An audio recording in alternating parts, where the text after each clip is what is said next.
Hello. Welcome to Unknown Secret Stories.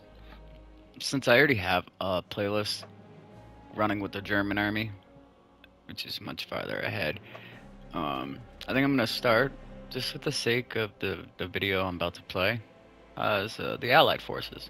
Since a couple of these stories, including this one, which is pretty cool, um, Admiral Byrd and Beyond the Ice Wall. These kind of stories take place back in Revolutionary time, World War One. They have nothing to do with war, but I figured just for the sake of these people happen to be captains, admirals, and stuff, that I would play this. We are going to start with the navigator who crossed the ice wall. It's one of my favorite stories as far as wacky ass shit. So, without any more delay, the navigator who crossed the ice wall. This is the navigator who crossed the ice walls, and the story behind this map. Labeled as fiction, this story revolves around a gentleman named William Morris and his crew who fought for the Continental Navy in the Revolutionary War.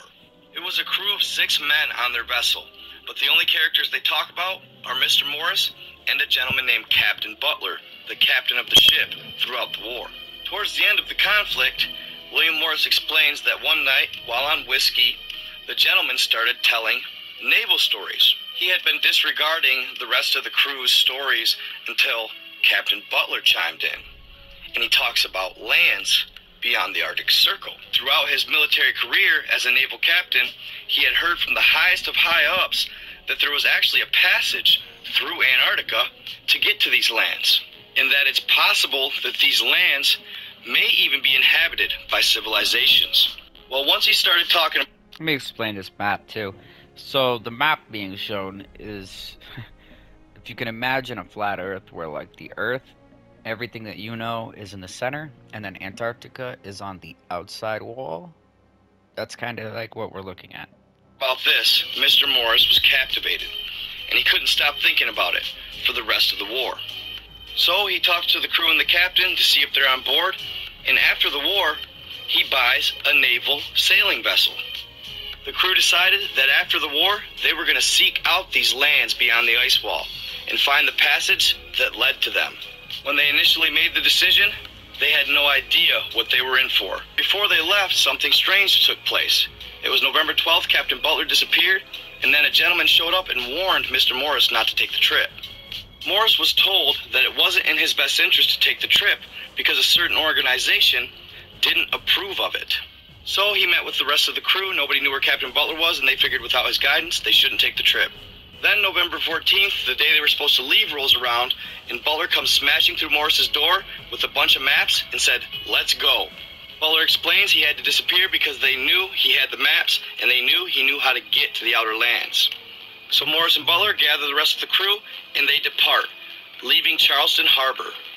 Behind me, you'll see a map of what is said to be our land, Earth, or the known lands. They figured it'd take them around 6 months from the day they departed to get to the passages in Antarctica. And they were correct. After one stop in South America, they made it to the first passage, the Morris Strait. This would time them up perfectly. It would bring them to the passage around late spring, early summer, because in the winter they were impassable due to being frozen. So they're sailing close to the wall, which they claim to be around 90 to 100 meters tall, and they get pulled in by a current to the passage, and it spits them out in the black waters of the outer lands. This is the legend of the navigator who went beyond the ice wall. The following is for entertainment purposes only and is based on a fictional account. In the late 1700s, shortly after the Revolutionary War, a Continental Army soldier bought a boat and was going to take a trip to Antarctica. This gentleman's name was William Morris, and he convinced some of his fellow soldiers that he fought alongside, along with Captain Butler, to man the ship and take the trip with him. See, these men were all part of the Continental Navy, so running an old sailing vessel wasn't nothing new to them. So after a few delays, around November 14th, they took off, and they headed south. On the way there, they would only make one stop in South America to re-up on supplies for the trip.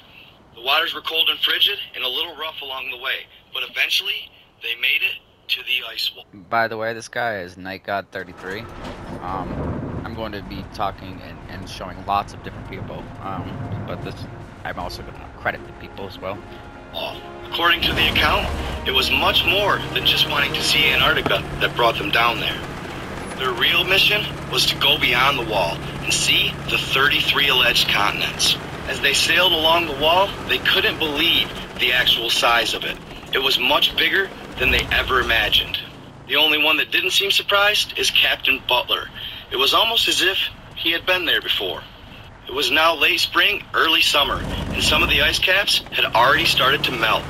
They were sailing within a couple hundred yards of the wall when an odd current started taking their ship even closer to it.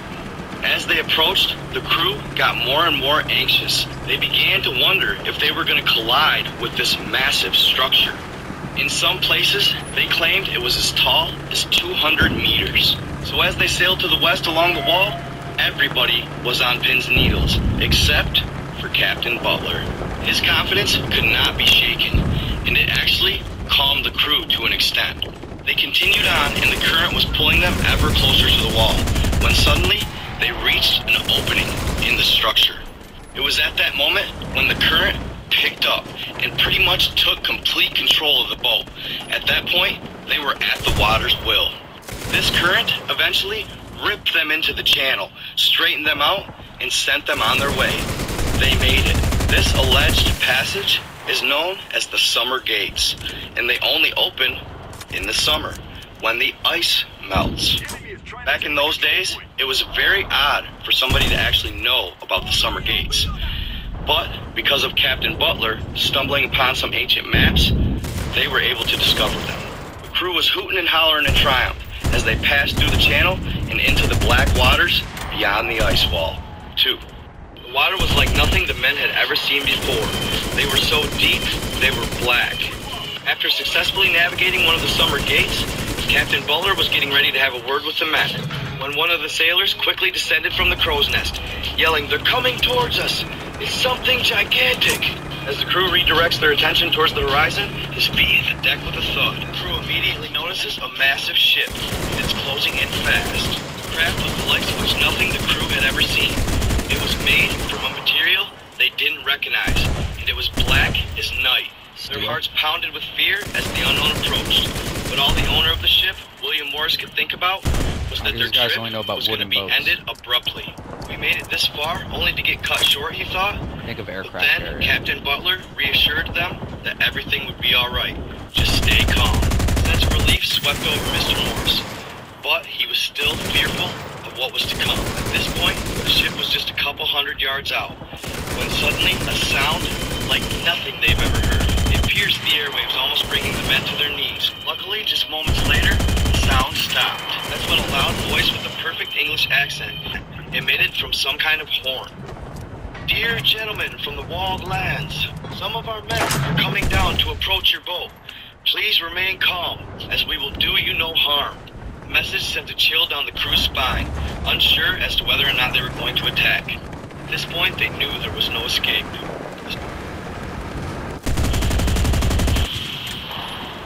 Share your journey on Facebook and get inspired to try something new.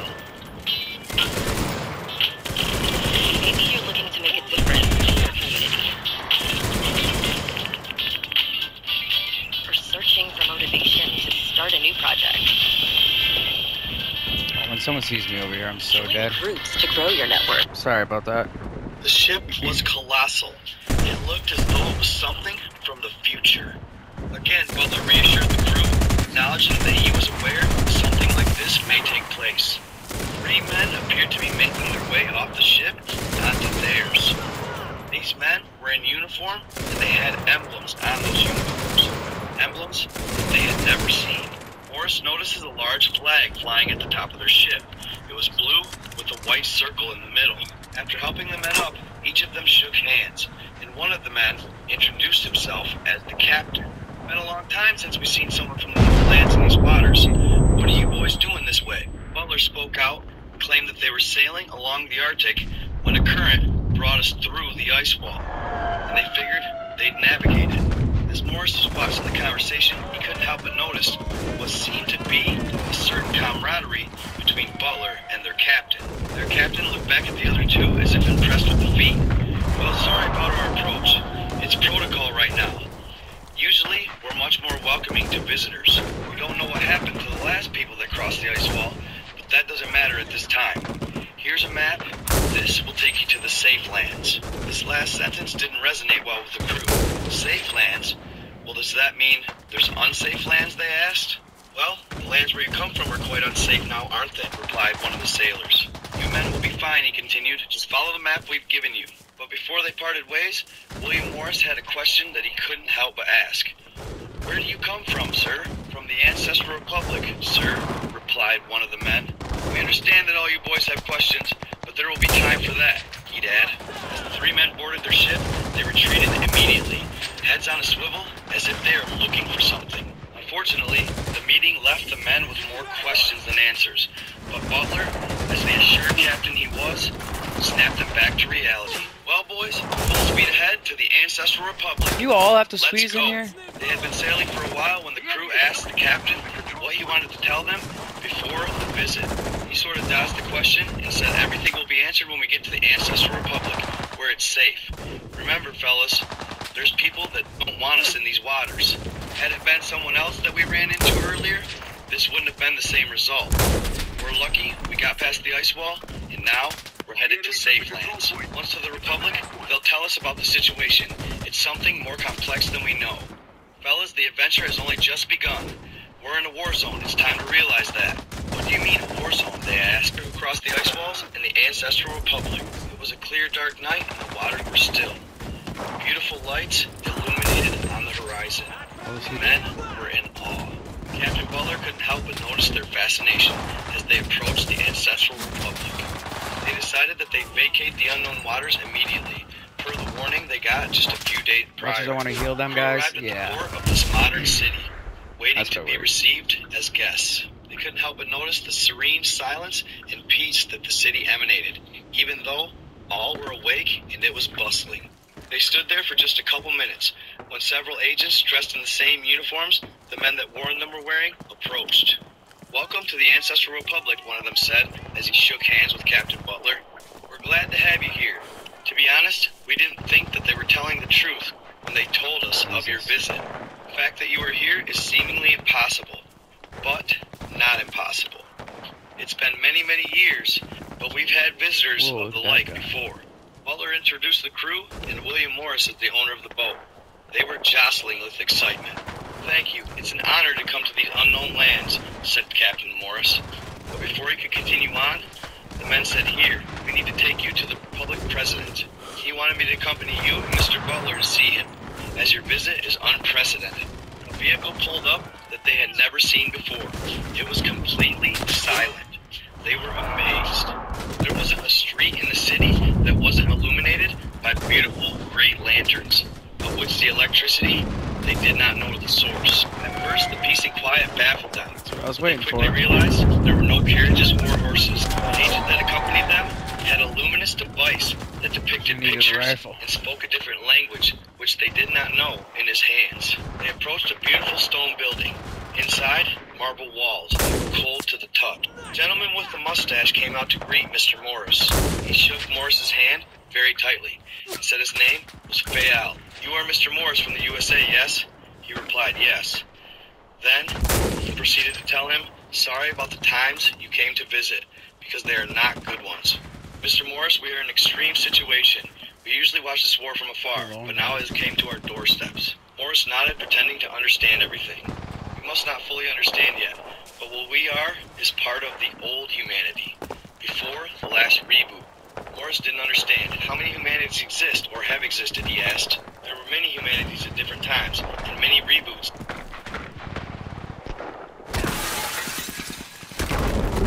Whoa! What's happening, my God, people? Hope that y'all are plot. doing well today. I hope that you guys I'm gonna are play a enjoying whole this story in an as episode. much as I am. It's absolutely awesome. So each episode of It the gets the story. mind working. It keeps you on your toes. And what a fascinating theme, plot, storyline. You name it. It's crazy. I kind of left it at a climax on purpose because I want us to come back next time. Now, I have other stories on deck, but I need you guys to let me know want me to continue this story, and I guess that is obviously depending on how it does on the platforms, whether or not it gets a good amount of views or pushed, Shut or whether up. it's back, Continue whatever. the story, buddy. It shouldn't. People don't want to As hear I it. said, it is a fictional tale, but it's shit. fascinating nonetheless. It gets the brain juices flowing at the end of the day. I got one I after. mean, you know, it's talking about these Same people kind of or Antarctica humans stuff. that Not claimed to be fictional. escaped the last reboot. And I've had a theory about this. You know, with the mud flood and everything, Tartaria... I think it's funny that right now Tartarians, they are doing the Great Reset. I've been thinking a lot about Congress. it lately. If you haven't heard about that, look that If, up. in fact, Around the world it right is now, true they about literally have a thing called the Tartarians, Great Reset the happening mud right flood, now. there's a lot of evidence to show that it did in fact take place with all the buildings that have been buried in 20 feet of mud, technology they were alleged to have, universal electricity, etc. And in my pondering thoughts, I kind of noticed something. Where are all the bodies of all of these people and Tartarians that were said to be a part of this mudflood? Wouldn't you France. think there would be Look mass up, graves? yeah, look up France. Wouldn't you Basically think built in on a said mass grave. mud, Millions, maybe millions finding of people. Way more people than it bodies, should be. or at least skeletal remains Yeah. of them? France. I guess As below, I would assume as above, that so at the below. end of If you the haven't day, seen it, there would be great evidence story of about France's secret underground. Tartarians. Actually, I'll save that. That might be another Question lies. story we'll save. Where did they go? This guy doesn't Where seem did to all know. of them go? Very odd. My first guess I know was hundreds obviously of these underground. stories that I just If y'all kept didn't to see my myself. reel, where they found two massive caverns around the mantle of the earth. Check it out. That's just one of the many theories I ponder. I've been getting a lot of different suggestions from you guys in my messages, and they're all awesome. They really are. I hope I can get to yours. Keep it on. Keep messaging me. Keep finding good content, and I will do my best to present it to you guys. Just make sure at the end of the day, you stay positive, you manifest greatness, stay in the light, stay in the love, treat others how you want to be treated. It's very simple, guys. Hope you all stick around and continue to watch content from me, and I will be back for more real soon. May go live real soon too. So stay tuned, y'all. I am out. What up, my people? Yup, it's that time. Back by popular demand. Y'all have been hitting me up like crazy for this story. I've been meaning to tell it for the last couple weeks. Well, it's here. This is the legend of the navigator who crossed the ice walls, part 3. And if you happen to miss the first two, I'm going to post the links to part 1 and part 2 in the bio. But They don't a need quick to, because I'm overview. going to blow them The off. story starts in late 1776, shortly after we won the Revolutionary War against Great Britain, focused around a group of men that fought for the Continental Navy. Throughout the war, while sailing the seas, the men would I'll do give something about this orders to audio. tell each It's other probably loud. stories. Well, one of the soldiers in particular, Captain Next episode, Butler, it won't be this told annoying. of lands that he thought may exist beyond the ice wall. Everybody had stories, but his in particular were rather intriguing to one gentleman named William Morris. So after the war, You hear less of William me and Morris more is presented the opportunity to buy the Navy ship that they fought on. After talking with the group, they decide, why not? They're going to go on an epic adventure to find these lands that supposedly exist beyond the ice wall. These are the maps referred to throughout the story. They leave Charleston, South Carolina, and set sail, sailing all the way around South America. And they eventually get here, Can't to the pass. William Morris Straits. Their timing is perfect as they left that fall, so now it is early spring, summer, the ice melts, leaving this gate open, and they flow through it to the other side of the ice wall. Once there, it doesn't take long for the action to start. A massive ship approaches them. It happens to be people that look just like us. They greet them. At first, they intimidate them. Then they greet them, and they tell them to head to the ancestral lands, which are here. Upon arriving there, William Morris is presented an opportunity to talk to the president of the Ancestral Republic. They go there, everything's pure, everything's everybody lives on an equal plane. Nobody's better than anybody else. It's perfect harmony. That was, of course, until sorry, guys. William Morris talked to the president and found out that they were people that actually escaped from inside the ice wall from a said reboot or reset. And that's pretty much where we left off last time, as the president began talking about these said reboots. Now, keep in mind, with me? this is Let's a tale get of out of fiction. here before the It's next not to be reboot. taken literally. So, viewer Let's go discretion take a trip advised. to the ice This walls. is for entertainment purposes only. I'm not presenting this as absolute Can you fact, imagine doing as that it in is a wooden fictional ship? tale. I'd need like a Nonetheless, nuclear it's a good story. powered, It's intriguing and full equipped of ship with excitement. food. So sit back, grab your popcorn, and enjoy the show. Reboot? What do you mean? Said William Morris to the president. President fail? Well, let me put it this way, Mr. Morris. We of the Ancestral Republic are actually considered old humanity. We're from old times.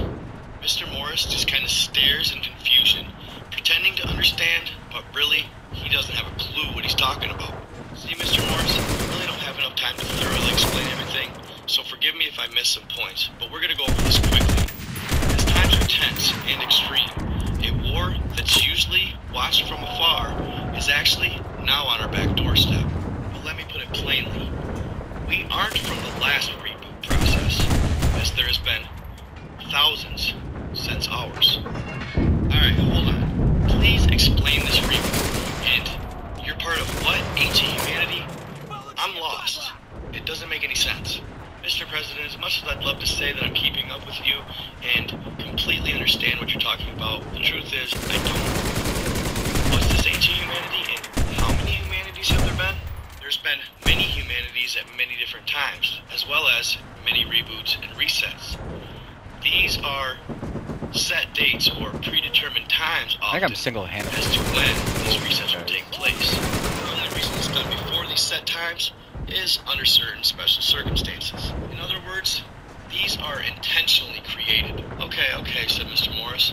Now, please define said reboot. Wrestling gets quiet for a second, then states, the reboot is a process they carry out in your lands. It can sometimes come in plagues, pests, wars, bombs, meteors, you name it. In fact, it could be all of those combined. You never know. Mr. Morris suddenly got dizzy and white as a ghost. He couldn't believe what he was hearing. He was absolutely mind blown. I'm sorry to break it to you like that, William, but I've got stuff I've got to do. Please take care of it, he said to an agent, and the president went off into his building. Mr. Morris headed back to the boat to let the guys know what he just found out. After getting back to the boat and breaking into the team, of course, they had numerous questions as well, and they were absolutely dumbfounded. They couldn't believe what they were hearing. Oddly enough, they all kind of went their separate ways on the boat and sat in silence. Old humanity? They carried this all out intentionally? Who could be capable of such things? Mr. Morris thought to himself. As Mr. Morris was pondering this thought, a deafening sound emanated from the skies above. A large explosion went off in the water near the boat. Boom! They hit the deck instantly. The waves jostled the boat as if it was a piece of paper. Bombs going off all around them. The entire team hits the deck, waiting for the worst. Let's go, Mr. Morris says. The team gets up. They run up to see the cityscape. Everything is flattened. It looked as though it had been war-torn for decades. The only evidence that it wasn't was the fact that there were bodies lying everywhere. The men didn't understand what was happening. They had never seen such weaponry. It was much more advanced than anything they had back home. People were screaming, and an alarm was now activated throughout the city. There was a gentleman running around trying to calm everybody down. All Mr. Morris knew was they had to get off that deck. So they started making their way towards town when the guy trying to calm everybody told them to head to the president's office. So there they went. As they made their way, they tried to help as many people as they could. It was like nothing the Navy men had ever witnessed. Much more gruesome than anything in the Revolutionary War. They made their way past their brothers and sisters. They felt a connection with them. They felt for them. They wanted to help them. Anguish and anger fell over them as they saw innocent people die that day. They watched the skies as small spheres with red lights darted around, dropping these massive bombs. They finally I gotta be camouflaged super well. safety. Mr. Morris That guy looked up to the sky, begging for mercy.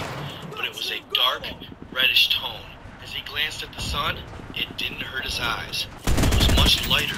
He then noticed that the moon was almost black. The odd spheres moved in all directions, faster than anything he had ever seen.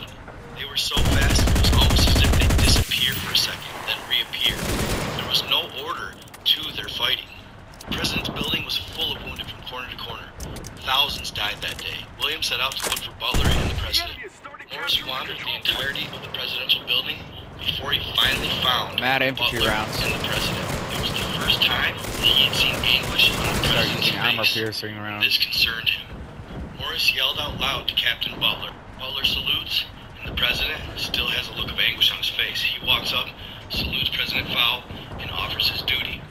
The president refuses as he looks absolutely stressed. He proceeds to try and ask the president questions, but realizes he's actually having a heated conversation in a small microphone. And that's when Butler states, "We need the support of the Anakim. This attack was strategically planned. There's no going back now. We must go to war." Morris looks at Butler and states, "The Anakim? Are they?" "Yes, the giants. The Anakim are the giant warriors of the South. And they are the ones who liberated all those on the Ancestral Republic." "Well, how did they liberate them?" "Well, they saved them from one of the Great Resets. According to the book, at a certain point in history, the oppressors of humanity were actually occupied with another war. This allowed for the Anakim to sneak in and help us. They taught us of more advanced technology, how to build pyramids, etc. And what's funny, just based on this book, even though it's a fictional account, it made me think, well, maybe that's kind of how it went. Maybe there is a faction that helps humanity with the pyramids, like giants. It makes sense. Back to the story. Captain Butler tells Morris to get some rest, that he'll need it because they're going to embark on a journey to the island of the Anakim, that he'll go round up the team and be ready. Oh wow, this guy's It's gonna huge. be a 20 unique foot trip, tall, to say the 20 least. feet tall to 36 Alright, feet y'all. tall. Hope you enjoyed that video. There you go. Navigator across the ice wall, part 3, and it continues on. Either way, this story is really cool, really fascinating. I enjoy it thoroughly, so I'm gonna finish it up quicker. I know I always say that, but I really am gonna finish this one up quicker. I'm gonna start posting probably 4 and 5 here within the week. I'm definitely not gonna leave as long of a gap as I did last time. That's too long. But yeah, I hope you enjoyed it. Start my story series. I did. Stay in the love, stay in the light, treat others how you want to be treated, and stay on this good content.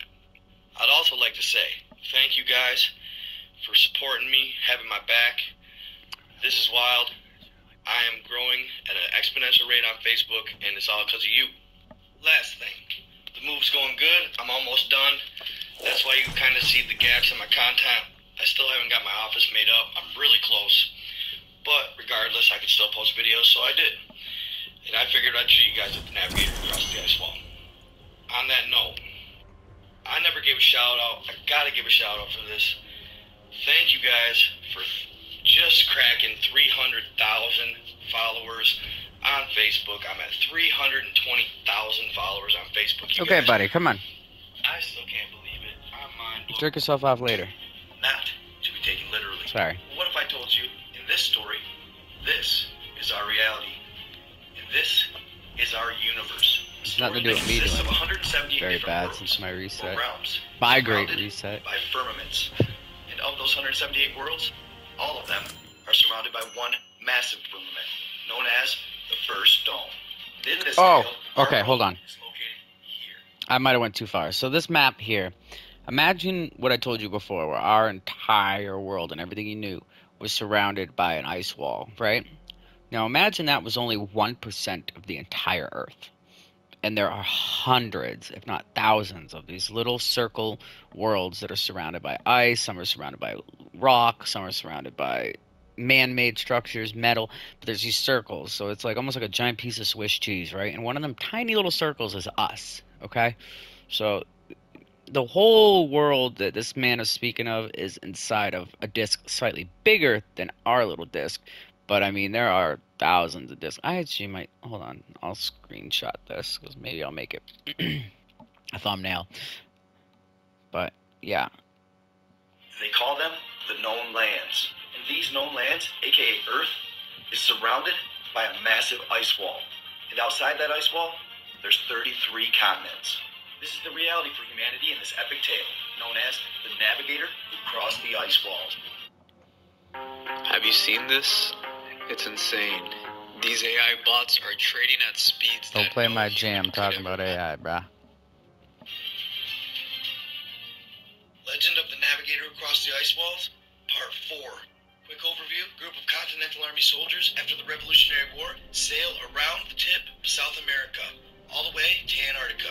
Each year, they make it through the summer gates. They end up outside of the ice wall, and they run into a whole nother faction of humans that live on the ancestral republic. These humans claim to be from thousands of years ago, before the last Great Reset, or possibly the Great Tartary. They claim to be saved by a giant race known as the Anakim. Saved from who, you might ask? The Custodians, a race that's been oppressing mankind for thousands of years. So is my other guy. What's more is throughout these thousands of years that humanity has lived in the known lands, we've been reset unknowingly hundreds, if not thousands of times. People from the Ancestral Republic are looking to liberate us and save us from the oppression we've been suffering. Of course, this is just a very intriguing fictional Oh, I'm account Russia. It wasn't from a story supposed to. Oh, that's an written ally force. probably hundreds of years ago. World War One. In Part 3, we left off Two, I mean. where the alien faction and the spherical craft were bombing the Ancestral Republic. These beings are said to be allies with the Custodians, who are always attacking the people of the Ancestral Republic, seeking revenge. The revenge they seek is the result of an impending war that took place in the known lands probably close to 4,000 to 5,000 years ago, where the Anakim liberated them.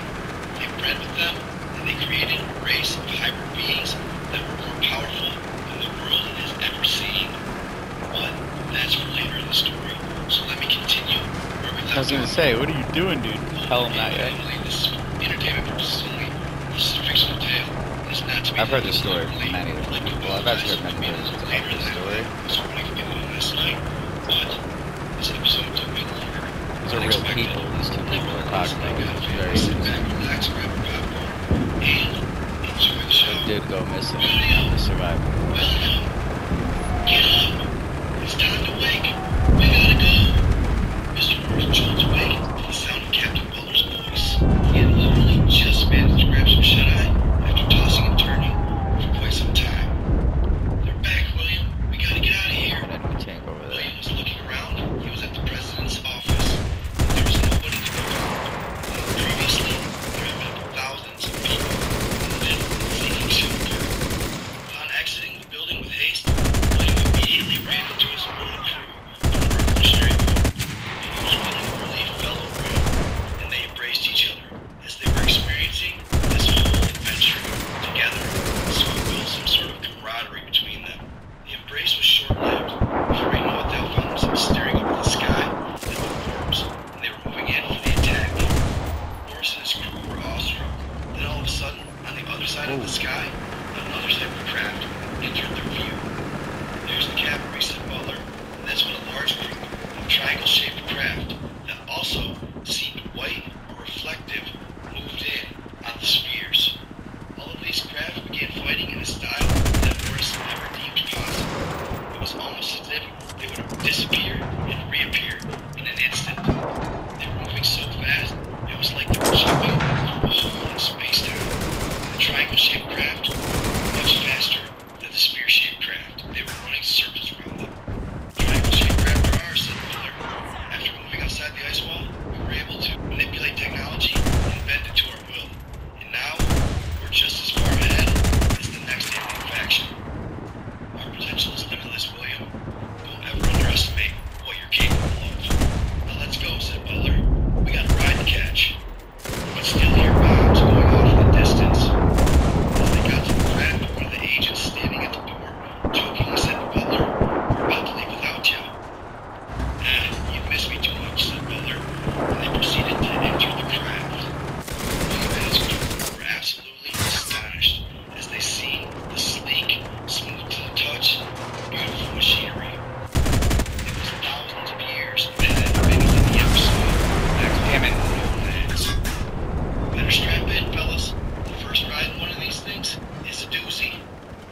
conversation between Butler and one of the agents. He could just make out what they were saying and wanted to ask a question, but he was in no condition, and that's when he blacked out.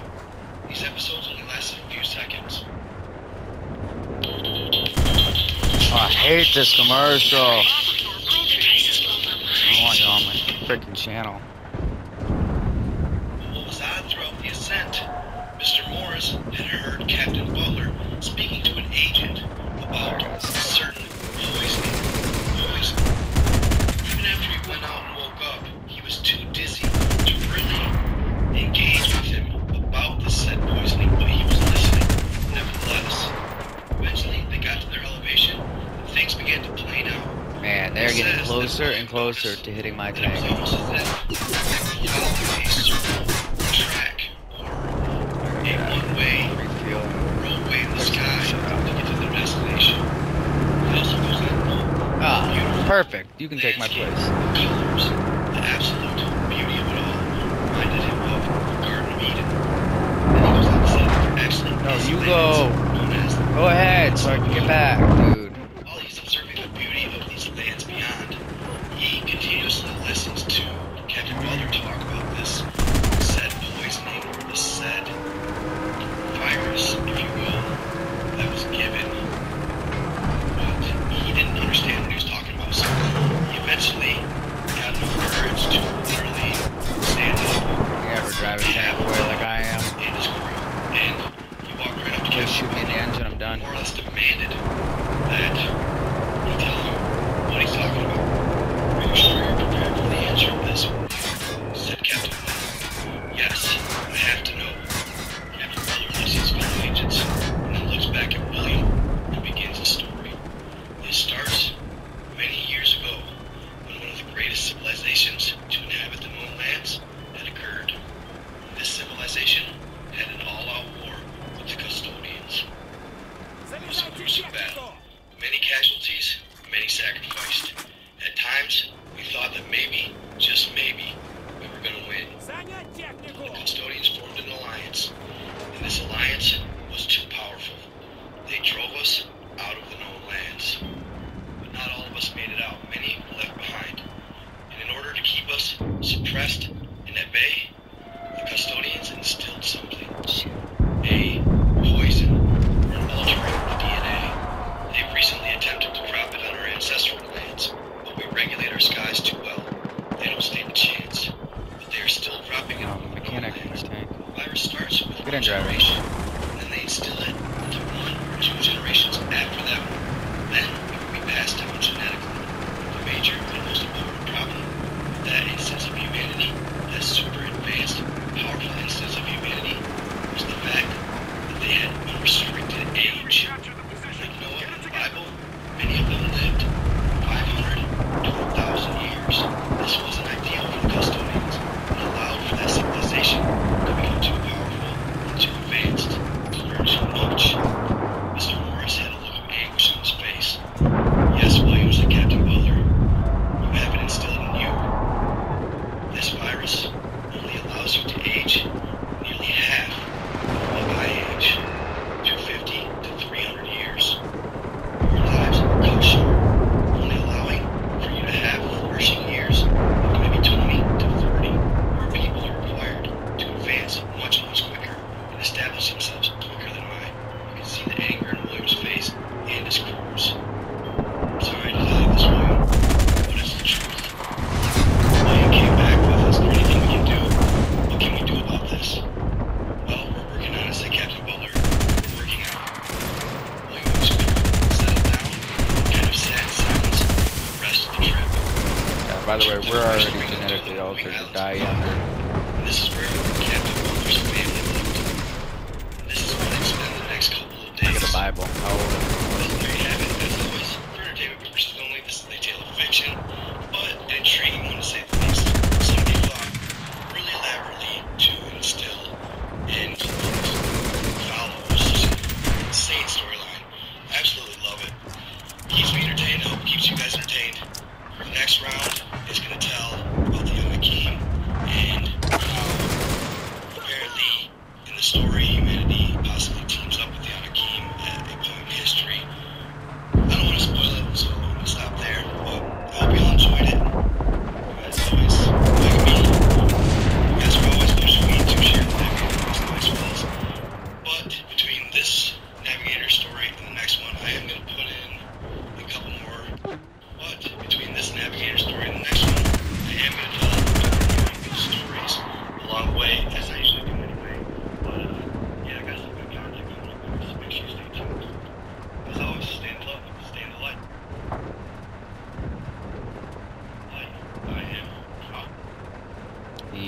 that is the end of this episode. However, if you like that, I have a great one coming up. Matter of fact, how much time do we have left? No. Yeah, I'll start a new one up. Oh shit. If you came for the story, you can leave now. Actually, blowing this tank up, me dying, would be a perfect way to end this, right? I should just get my troop out of here.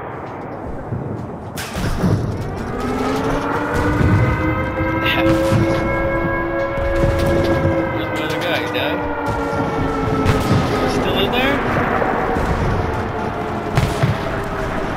Where are you? Get out!